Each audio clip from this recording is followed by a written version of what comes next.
The meeting room felt like a trap the moment I walked in.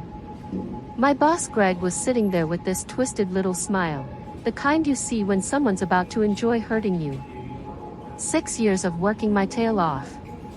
6 years of proving myself over and over again. And I thought this was finally it, my promotion to senior director. Natasha, he said, not even bothering to stand up, I've got some news about the promotion we discussed. My heart started racing. This was supposed to be my moment. We've decided to go in a different direction. Someone more suitable emerged for the position. The words hit me like I'd been punched. 6 years. 6 years of staying late. Of covering for him when he messed up client presentations. Of making him look good in front of upper management. 6 years of watching less qualified people get promoted while I kept getting told to be patient. Someone more suitable? I managed to say. Trevor. From the Atlanta office. Fresh perspective, you know. Sometimes you need someone who isn't so embedded in the old ways of doing things. Trevor. The guy who'd been with the company for 8 months. The guy I'd had to correct 3 times in our last video call because he didn't understand our client retention strategies. But I didn't scream. I didn't cry. I didn't even let my face change expression. Because in that moment, sitting across from Greg as he basically told me I wasn't good enough after everything I'd given this company, I remembered something very important. Something he had no idea I knew. Before I dive deeper into what happened next, could you please take a few seconds to tell me in the comments where you're listening from? Because I want to know where my story is reaching across the world. And please hit that like button and subscribe if you want to hear how this all plays out. Because trust me, you're not going to believe what I did next. See, what Greg didn't know was that for the past 6 years, I'd been paying for his mother's care at Sunrise Manor, the nicest assisted living facility in our city. $4,000 every single month, automatically debited from my personal account. How did this start? Pure accident. About 6.5 years ago, I was helping Greg organize his office because he'd asked me to handle some personal filing while he was out of town. I opened what I thought was a client invoice, but it was actually a letter addressed to him from Sunrise Manor. Final notice. His mother's account was 3 months behind, totaling $12,000, and they were threatening to discharge her if payment wasn't received within 7 days. I shouldn't have read it, but once I saw the words, final notice, and discharge, I couldn't stop myself.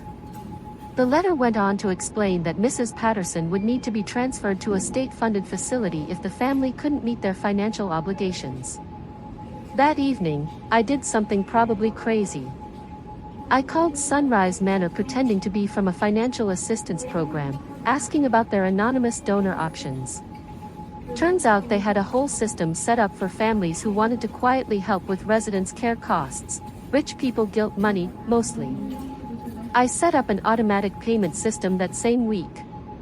$4,000 every month, listed as coming from an anonymous benefactor in their system. I never planned to tell Greg. I figured it was insurance, something I could use if I ever needed leverage.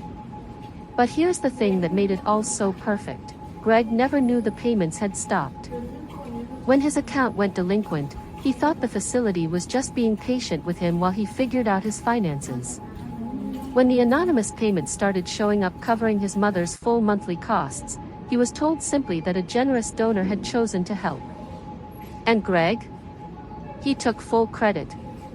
I watched him for 6 years telling everyone who would listen about how he was sacrificing to take care of his aging mother.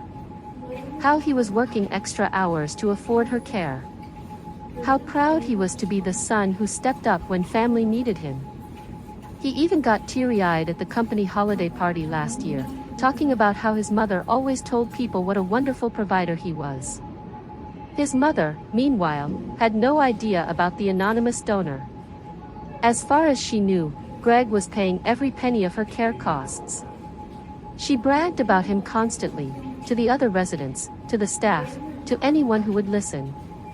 My Gregory works so hard to keep me here, she'd say. He's such a good boy, making sure his mama is comfortable. The irony was beautiful. Greg was genuinely stressed about money. I could see it eating at him. He'd complain about being stretched thin. About how expensive everything was getting.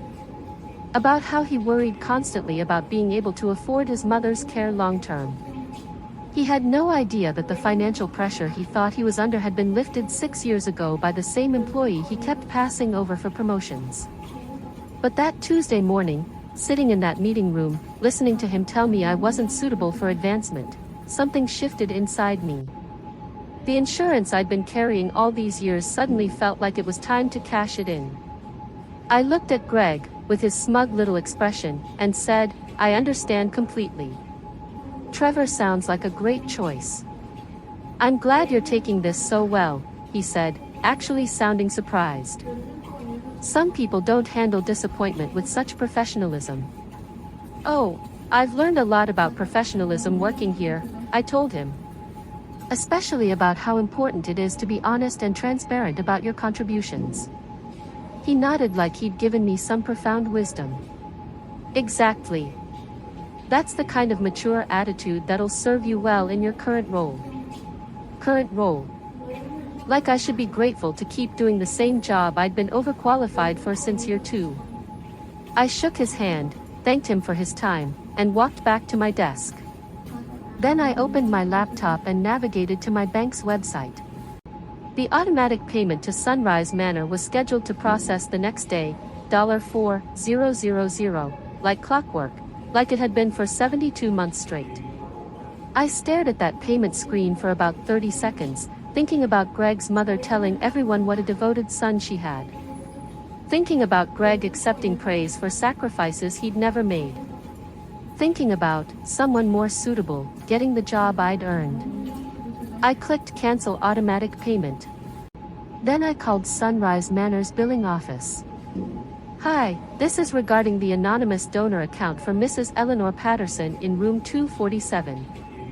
I need to terminate the monthly contributions effective immediately." The billing clerk was very understanding. "Anonymous donors change their circumstances all the time," she explained. They'd send a courtesy notification to the family that the assistance had ended, just so there wouldn't be any surprises when the next bill came due. "When should they expect to receive that notification?" I asked. "We typically send those letters on Fridays, so the family has the weekend to process the information before having to make any immediate decisions." Perfect. It was Tuesday. That gave me exactly 3 days. I spent those 3 days working normally, attending meetings, responding to Greg's requests with the same efficiency I'd always shown. He seemed pleased that I wasn't being difficult about the promotion situation. Wednesday, he even complimented my work on a client presentation, saying things like this were exactly why he valued having me in my current position. Thursday, he sent an email to the whole team about how important it was to support Trevor's transition into the senior director role, and how he knew everyone would show the same dedication and teamwork that had made our department so successful.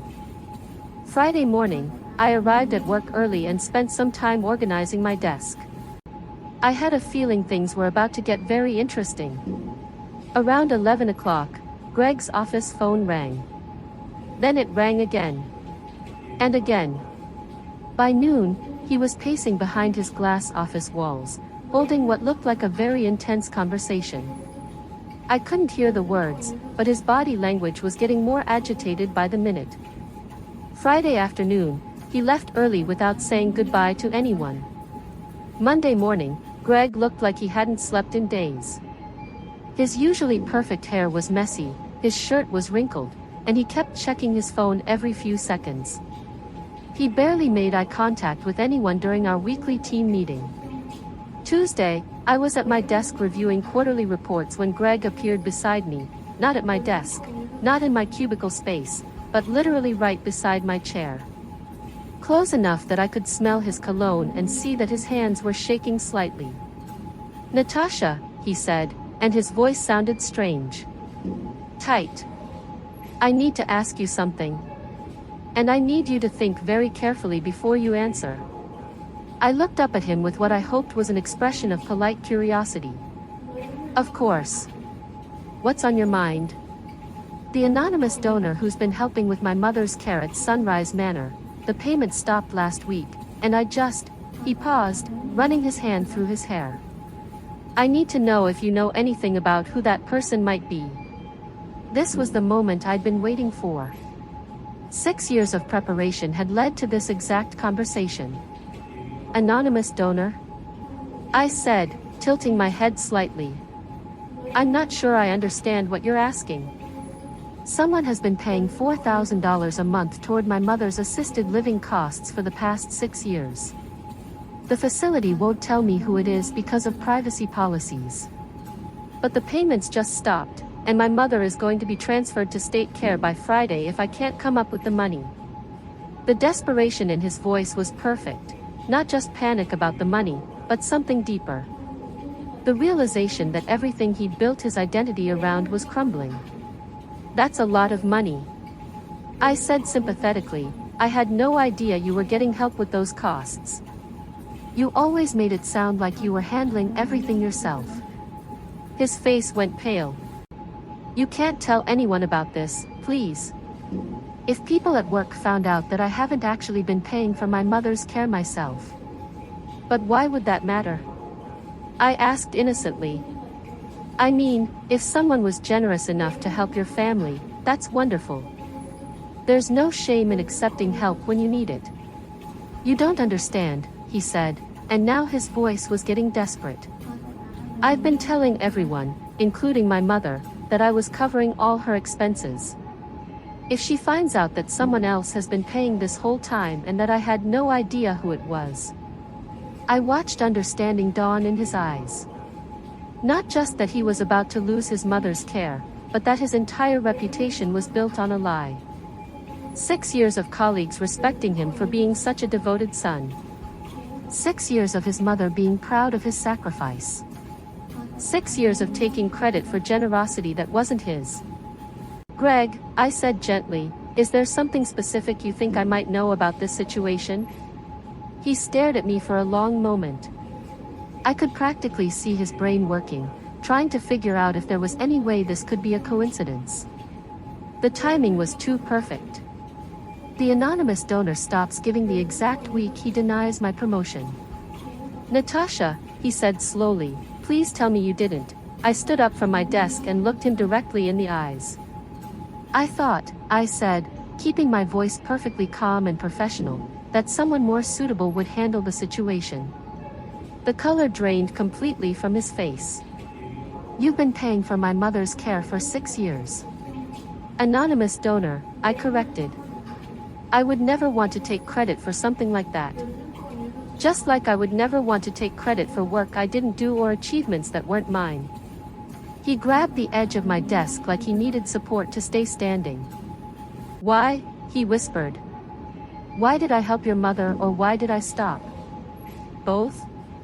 Either? I don't understand. I sat back down and continued reviewing my quarterly reports, not looking at him as I spoke. I helped because I found that final notice letter 6 years ago when you asked me to organize your office files. Your mother was going to be transferred to state care, and I had the means to prevent that from happening. I stopped because I realized that someone more suitable should probably be handling family financial responsibilities. The silence stretched between us. I could hear him breathing, quick and shallow. How much? He asked finally. $4,000 a month for 72 months. You can do the math. $288,000, he murmured. Plus interest on the credit cards I'd used for the first year before I got my finances organized enough to pay directly from savings. Jesus Christ, he breathed. Your mother's being transferred Friday unless payment arrangements are made, I said, still looking at my computer screen. The facility director suggested you might want to visit some state care options this week, just to prepare her for the transition. State care, he repeated like the words were foreign.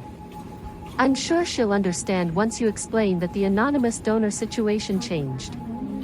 Though I imagine it might be confusing for her since she's been telling everyone how proud she is that her son can afford such a nice facility. Greg made a sound like he was choking. The staff mentioned she talks about you constantly, how hard you work to keep her comfortable, how she brags to the other residents about having such a successful son who takes care of his family.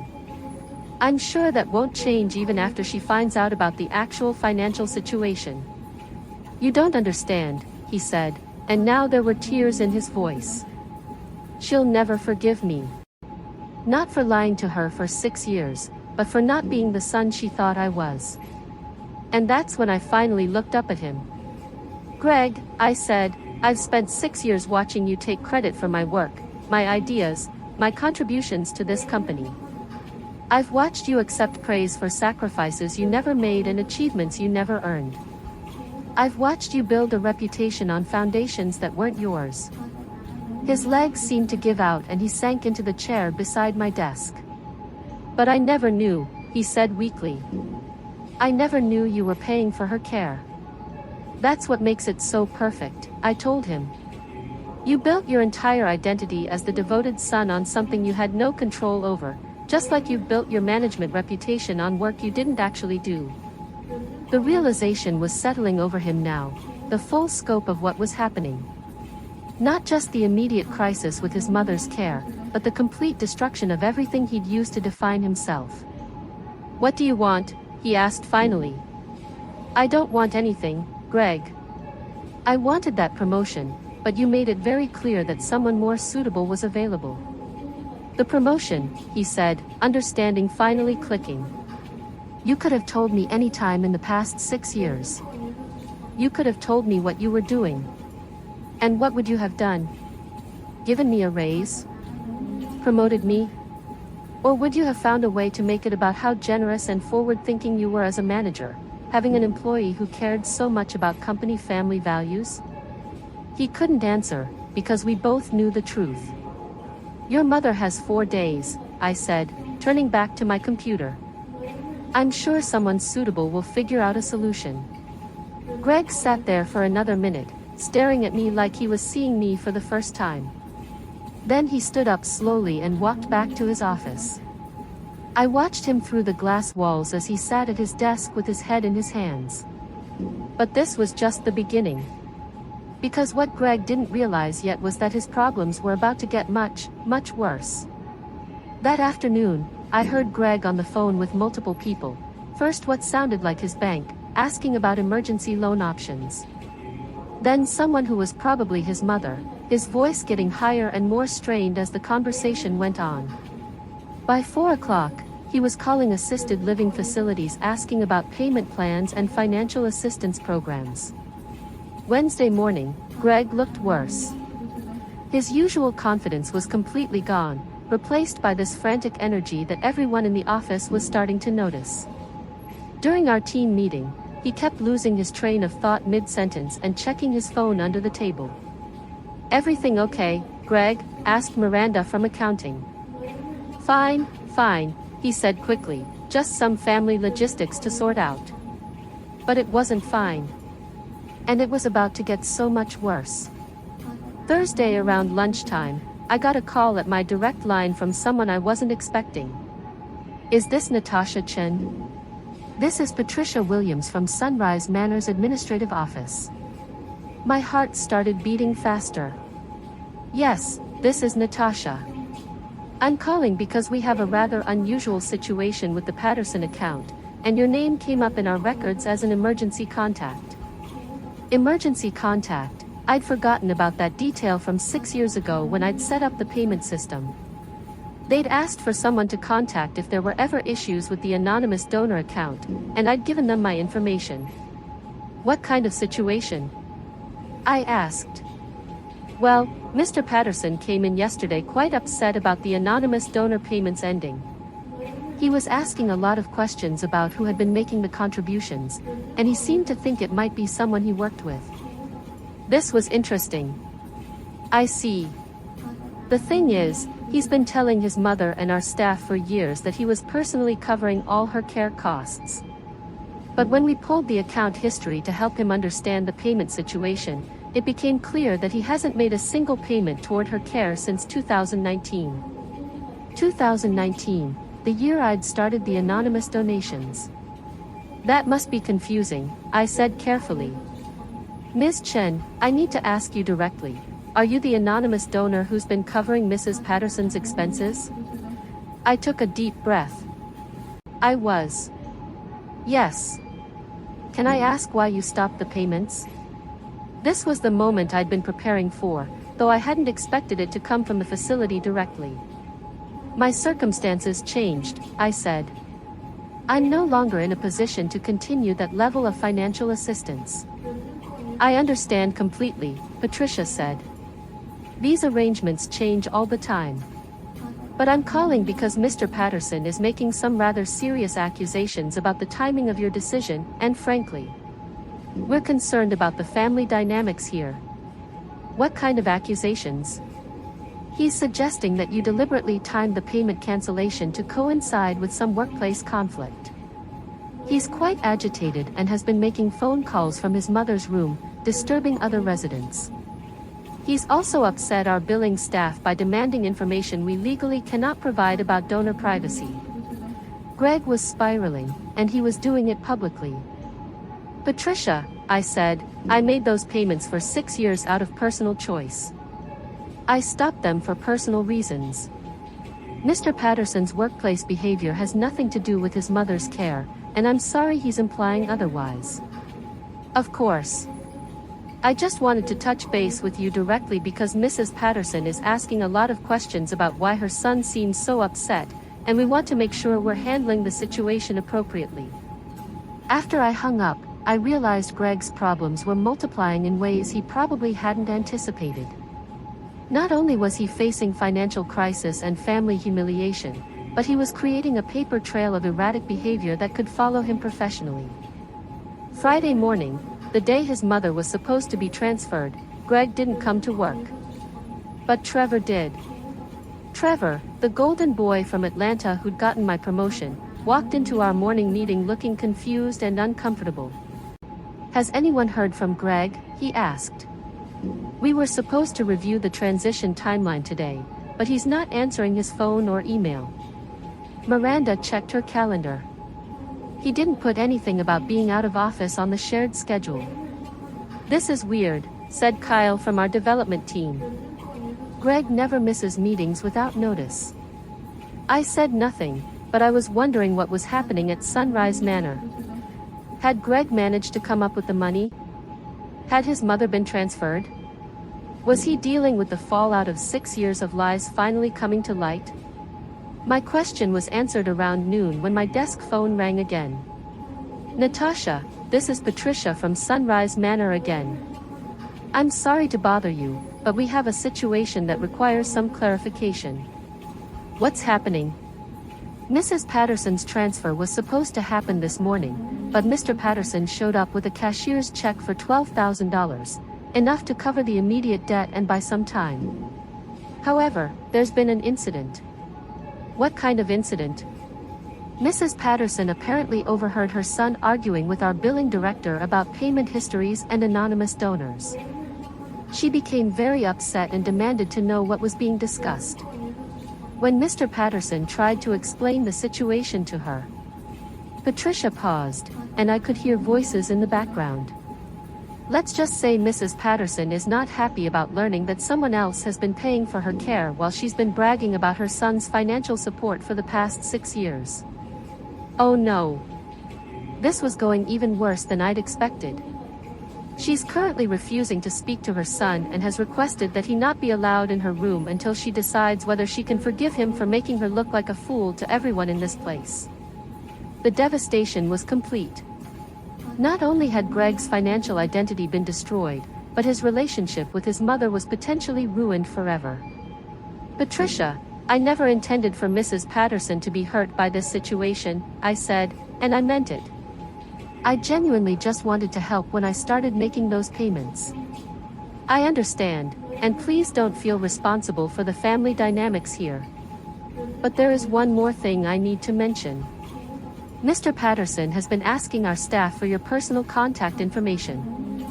We haven't provided it, of course, but he seems quite determined to speak with you directly. That afternoon, Greg finally showed up at work. He looked like he'd been through a war. His shirt was stained, his hair was a mess, and his eyes were red-rimmed like he'd been crying or hadn't slept in days.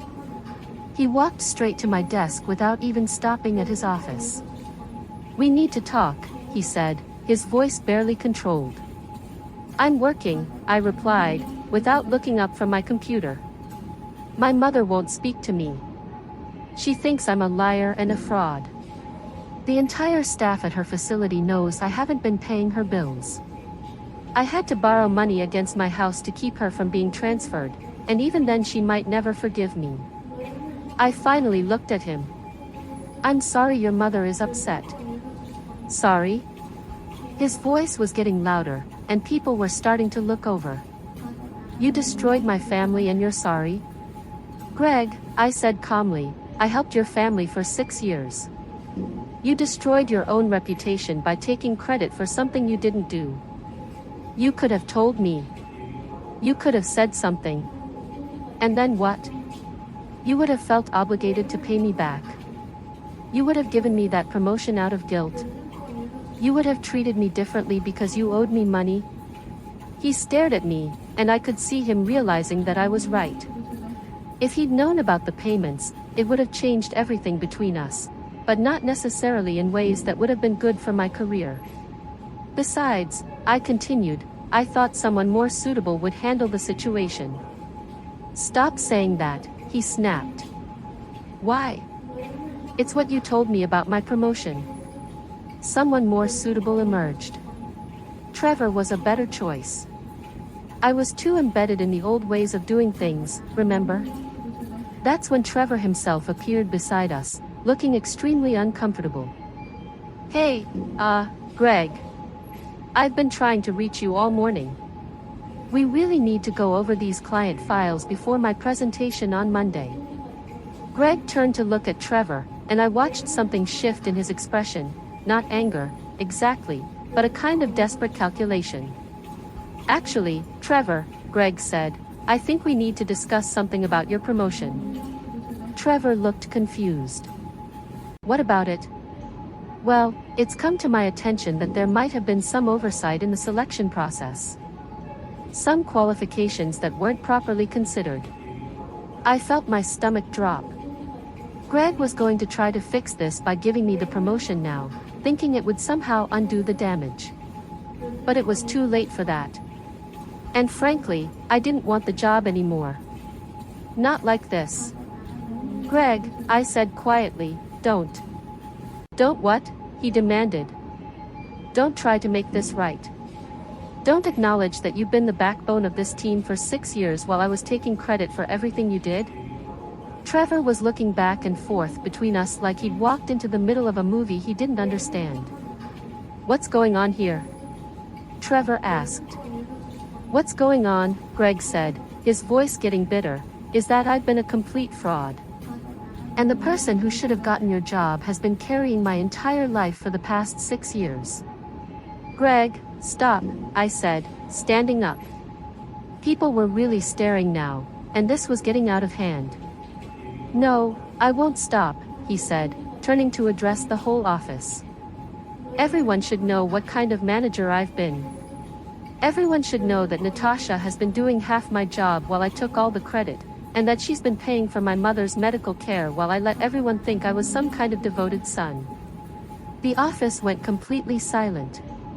She spent almost $300,000 of her own money keeping my mother in assisted living. And when I denied her a promotion last week, she stopped the payments. And you know what? She was absolutely right to do it. I wanted to disappear. This was not how I'd wanted this to go. My revenge was supposed to be private, personal, a lesson for Greg about consequences. I didn't want to be the office hero or the subject of workplace gossip. "Greg," I said firmly, "you need to go home." "I can't go home," he said, and now he was definitely crying. "My mother won't see me. My wife is furious about the money I borrowed against the house. I've spent 6 years lying to everyone about who I really am, and now everyone knows. Trevor cleared his throat awkwardly. Maybe we should reschedule our meeting. There is no meeting, Greg said. There is no promotion.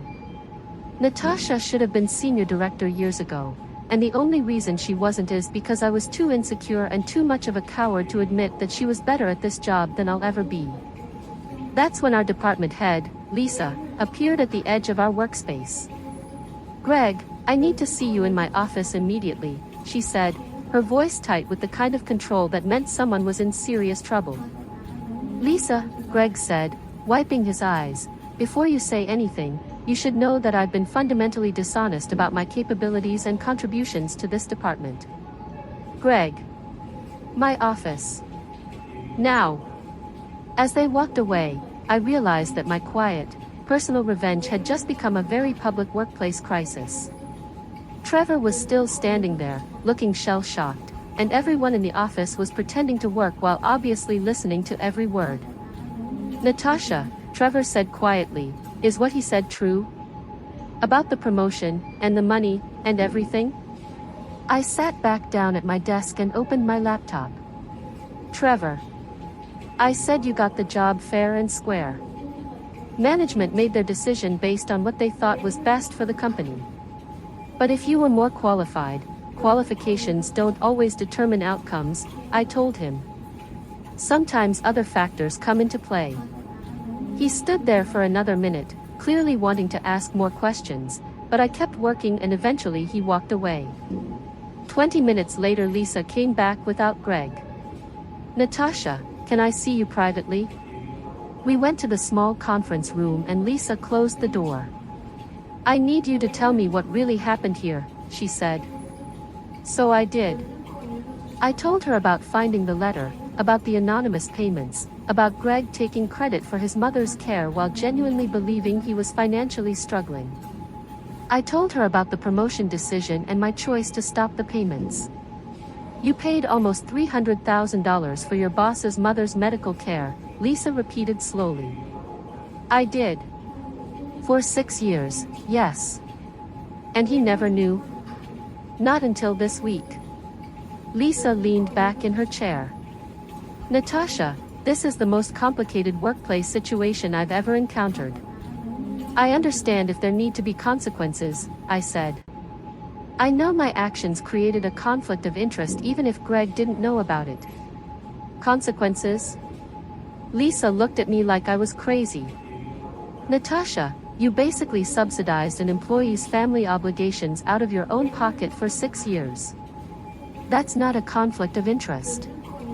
I don't even know what that is. It became a conflict when I used it as leverage, I admitted. Did you though? Or did you just stop doing something incredibly generous when you realized that generosity wasn't being appreciated? I didn't answer that. Greg has been placed on administrative leave pending a review of his management practices, Lisa said.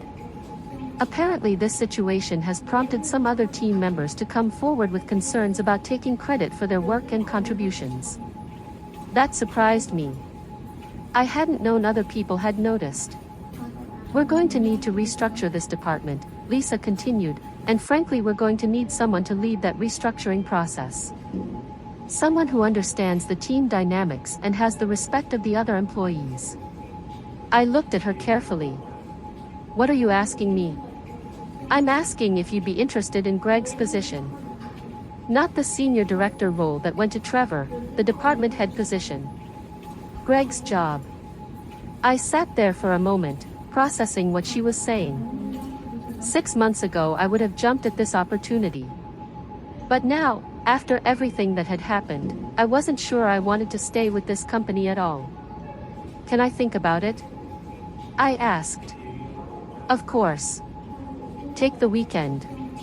But Natasha, I want you to know that what you did for Greg's family, regardless of how it ended, shows a level of character that's rare in the corporate world. We'd be lucky to have you in leadership. That evening I drove to Sunrise Manor. I'd been thinking about Mrs. Patterson all day, worried about how she was handling everything. When I got to the front desk, I asked if it would be possible to visit her briefly. "Are you family?" the receptionist asked. "No, but I'm the person who was helping with her financial arrangements. I wanted to make sure she was okay." The receptionist made a quick phone call then nodded. "Room 247. But please keep it brief. She's had a difficult day." I knocked softly on Mrs. Patterson's door and heard a weak, "Come in." She was sitting in her chair by the window, looking smaller and older than I'd expected. When she saw me, her eyes widened slightly. "Are you the girl who is paying for my care?" "Yes, ma'am. I'm Natasha." "Sit down, dear," she said, gesturing to the chair across from her. "I need to understand something." I sat and waited. "Why?" she asked simply. "I found a letter saying you were going to be transferred to a less comfortable place," I told her. "I had the means to prevent that, so I did." "For 6 years?" "Yes, ma'am." "And my son never knew?" "No, ma'am." She was quiet for a long time, looking out the window. "He's a good boy," she said finally. "Not perfect, but good. He just wanted everyone to think he was better than he really was." "I know," I said. "Are you angry with him?" I thought about that. I was. But mostly I'm just disappointed. "He made you feel small," she said, not asking. "Yes. I'm sorry about that, dear. And I'm sorry he took credit for your kindness. That wasn't right. Mrs. Patterson, I hope you can forgive him eventually. I think he really does love you. He just got caught up in trying to be someone he wasn't." She reached over and patted my hand. "You're a good girl, Natasha. Too good for the likes of this old situation." When I left Sunrise Manor that evening, I felt lighter somehow, not because everything was resolved, but because I'd reminded myself why I'd started helping in the first place. Not as insurance or leverage, but because someone needed help and I could provide it. Monday morning I walked into Lisa's office and accepted the department head position. Trevor kept the senior director role, and honestly he's turned out to be pretty good at it. Having to step into a chaotic situation made him grow up fast, and he's been nothing but respectful and collaborative since everything went down. Greg never came back to work.